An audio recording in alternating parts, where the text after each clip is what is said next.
میگه حضرت موسی علیه السلام از خداوند تعالی پرسید که پروردگارا برای من یک چیز تعلیم بده که من با همو چیز ذکر تو را بگویم.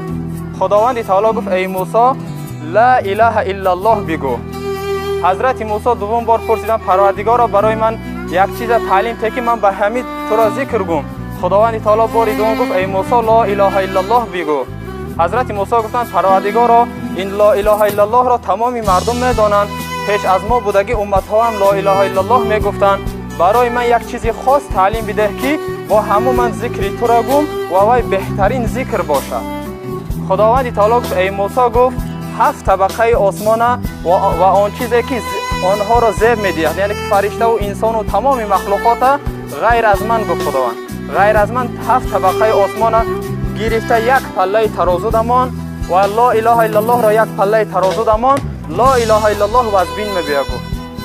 به همین خاطر هم پیامبر صلی الله علیه و سلم گفتند که ذکر لا اله الا الله را در ماه رمضان بسیارتر گویید.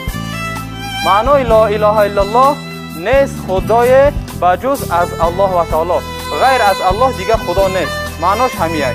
و در دیگر حدیث آمدگی است هر کسی که لا اله الا الله میگوید فوراً درهای آسمان گشاده می شود. فوراً معناش سراچ نه. در حال درهای آسمان گشاده می شود و یگان ممانع، یعنی یگان پرده، یگان من میکردگی چیز نمیمونه. همه درهای آسمان گشاده می شود. همون شخصی که لا اله الا الله میگوید چی دعایی که کنه دعاش قبول می شود، با شرطی که همون لا اله الا الله میگفتگی آدم از گناه های کبیره پاک باشد. گفتگی از گناه های کبیره. امام شمس الدین ذهبی یک کتاب بزرگ، یک کتاب بهترین برآوردگی، این کتابخانه آدم میفروشه، حتی تلفن آدم در پلی مارکت الکترونی ورسیش برآمدگی است. نام کتاب 76 گناه کبیره. 76 تا گناه کبیره در همین کتاب آوردگی است. از همه کلانترین گناه کبیره این شرک آوردن به خداوند، بعد از سحر و جادو و آدم کشی و بینمازی و عرقخوری و زنا و دروغگویی. حتی همین دروغگویی، سخنچینی همین هم گناه کبیره. باید آدم روزدار از همین ها هم پرهیز کنه.